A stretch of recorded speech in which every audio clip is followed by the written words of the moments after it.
The Second World War is probably the most studied and talked about conflict in modern history, with nearly every part of the world being involved and some of their leaders being seen as kind of icons. But I think the way that a good number of people think and talk about World War II is full of myths, oversimplifications, and misconceptions. Now, I'm not talking about things like this tank is better than this tank. Instead, I'm talking about actual problems that change how World War II is presented. And we're going to be talking about a few of them today. Some of these you may know as false right away, but some may break your entire view on some of the nations involved. But before I start, I do want to say that 1, I am an American, so expect some of this to be kind of obvious, and 2, this video is not going to be super detailed, more of just a brief overview as each one of these entries deserve their own video. So if not much more to say, let us begin. Number 6 is Japan annexing China. A lot of the times when I see history documentaries or videos that talk about the Second World War in Asia, they often just start in 1937 with the Japanese invading China, then talk about a few of their actions in Shanghai and Nanking. And I don't know if that's the best way to put it, but please do not strike me, YouTube. Then just skip to Pearl Harbor, with most of Western China being shown as being in control of the Japanese. So this kind of leads people to believe that China was just annexed and controlled after 1937, or somehow not in the war, when that was not really true at all. The Chinese and Japanese actually fought intensely during the entire Second World War, so much so that nearly 15 million people died just in military casualties. And on top of that, another 20 million civilians died, which makes it pretty much as deadly, if not a little bit more deadly, than the entire Eastern Front. For even more reference, if you took all of the deaths of the Pacific War and minus the conflict just between China and Japan, you see that the war in China is 2 to nearly 3 times as deadly, which makes it even more insane that China doesn't get talked about much. So yeah, I think it's really a shame, since outside of just how horrific it was when looking at the other fronts, it also was militarily really interesting. There were numerous battles like the battle for Shanghai in 1937, which is often regarded as the Asian Stalingrad. And yeah, that's a fair comparison, since much like Pavlov's house, there was a smaller battle called the Defense of Shihang Warehouse, where it pretty much was the Chinese defending a single building from waves upon waves of Japanese troops. And there are so many more interesting battles and offensives, such as the battles for the key city of Changsha, which saw the Japanese try to take the city over and over again for 5 years, before eventually succeeding and then losing it a year later. So yeah, I highly recommend diving deep into it. Sadly, there's not too many English sources, but I highly recommend Eastery's map series on it and the channel Resistance Remembered, which mainly focuses on the Chinese front.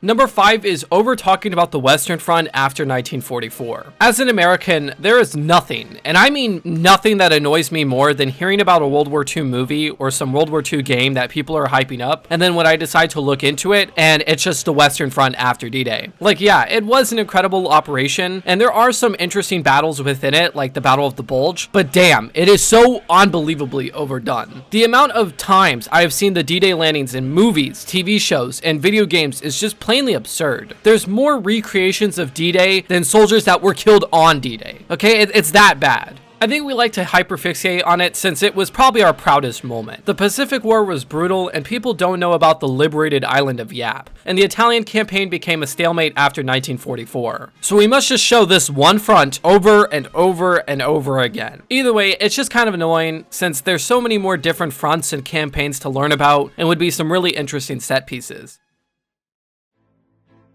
Number 4 is the minor Axis countries sucked and were puppets of Germany.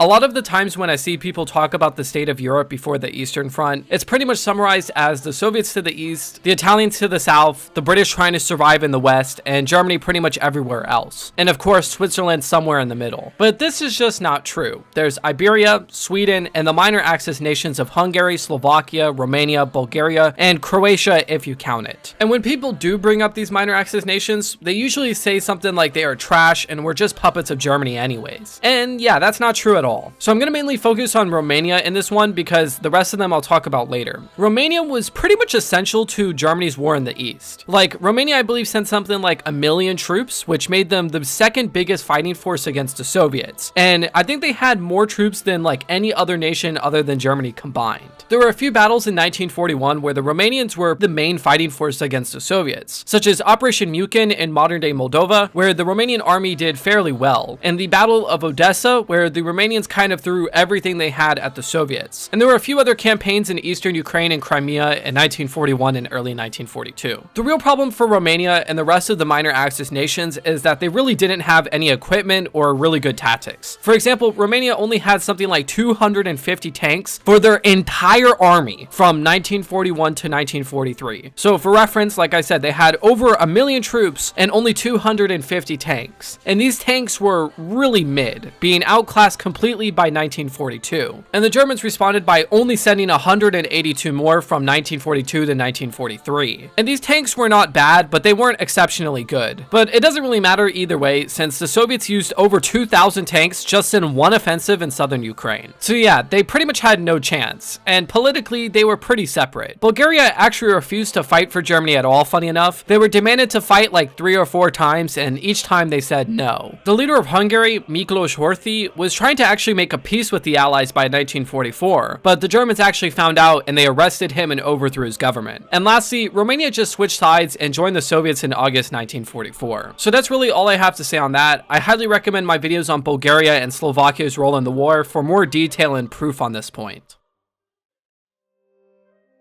Number 3, the Germans were unstoppable till Stalingrad.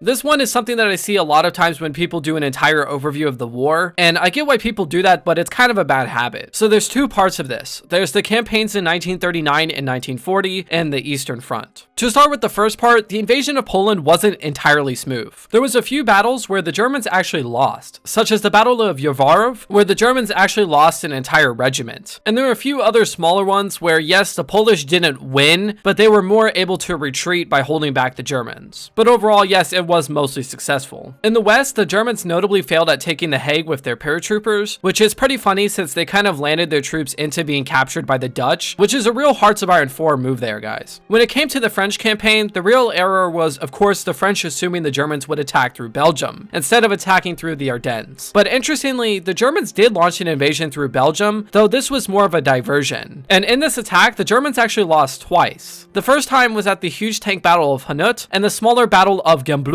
So maybe if the Germans stick with the same plan as World War I, which they actually were planning to do as late as January 1940, they could have been bogged down and may have lost the entire front. As for the Eastern Front, there's a lot wrong with saying that the Germans were unstoppable. They had numerous setbacks in 1941. The first was in July, when the Germans had their offensive stalled at the Battle of Smolensk, when freshly mobilized Soviet forces were able to slow and even counterattack the Germans briefly. But yeah, the Germans were able to keep pushing forward, though a little bit delayed. In December 1941, the Germans attempted to take Moscow and failed failed even more as the Soviets actually launched a successful counteroffensive. Now, for some reason, nobody talks about this, which is a shame since I think this is when Germany first really got screwed. Now, I wouldn't say it's a turning point, but I think it was a point of turning, if you get what I'm saying. The reality is that the Germans would never launch another offensive on Moscow after this. So yeah, this is really when Germany stopped being quote-unquote unstoppable. And throughout 1942, they had a mix of successful and unsuccessful offensives till Stalingrad. That's really all else I have to say on this point. I think it's just kind of summarizing history for the sake of trying to make things simple, but it does come at the cost of not telling the full story. Number 2, the winner defeated the Germans. This seems very true at first glance, and like everyone says it since, you gotta tie the connections to Napoleon, and you gotta emphasize how Russia is cold, because, nothing else goes on there other than that and rampant copium. But the reality is that this statement is kind of 20% true. The other 80% is split between the Soviet army actually launching good offensives and strained logistics. My main problem though with this argument is that, don't you think the Soviets were cold too? Like, how are the Soviets somehow invincible to cold, but the Germans aren't? Some say the Soviets were better prepared and used to the cold, but even Zhukov said it was as much as an obstacle to them as it was for the Germans. So overall, it is somewhat true. The German logistics were broken down by the cold, and it's not the worst argument, but the reality is that both armies were affected by it, and the Soviets just launched good counteroffensives. And lastly, number 1. Germany could have won World War II. Alright, 2 things before I begin. 1, I think the history community and most people who present history as a whole on YouTube have gotten a lot better at this over time. Like 5 years ago, this was everywhere. And 2, there really isn't a problem with theorizing how and what would happen if Germany won, as long as you don't treat it as a historical possibility. Because there is zero, and I repeat, zero way Germany could have won World War II. And once again, there are 2 ways people approach this argument of how Germany could have won the war. The first says that Germany just could have taken Moscow and the oil fields in Baku. And yeah, that could have done something, but how do you know that would have ended the war? The USA would still have been at war with Germany, so the Lend-Lease would have still happened. And that's not really the end of Soviet industry, so I don't really know about that one. And for anyone who believes the Germans could have launched an invasion of Britain, you're smoking crack, okay? Stop watching this video, take off the crack pipe, and start watching this one by Histograph. Anyways, the second one is the people who try to take a nation out of the war or add one in earlier. And these people are the worst, because here's the thing. It's World War II, so removing the United States or removing Japan out of the equation makes it a completely different war. If you want to make it an alternate history scenario, then that's fine. That sounds actually pretty awesome. But please do not try to pass it off as realistic or quote unquote could have happened. I guess the real reason why I have a problem with this point is because it places importance and twists history on things that don't really matter or really were not going to happen instead of those things that did happen or does matter. But I will say that if the Puppenfahrtenwagen 45 went into mass production, and if you take the Soviets, Britain, France, the United States, and Japan all out of the war, Germany could have theoretically won World War II. Anyways, that's most of the problems I have with the popular perception of the war. If you guys have any that you know or any you disagree with, let me know in the comments down below. Also, let me know what you think of this more commentary style format. It's probably really cringe and I'm sorry that you had to watch this, but either way, if you enjoyed this video and want more like it, please like and subscribe, and if you already are, please like and share. Have a good day and goodbye.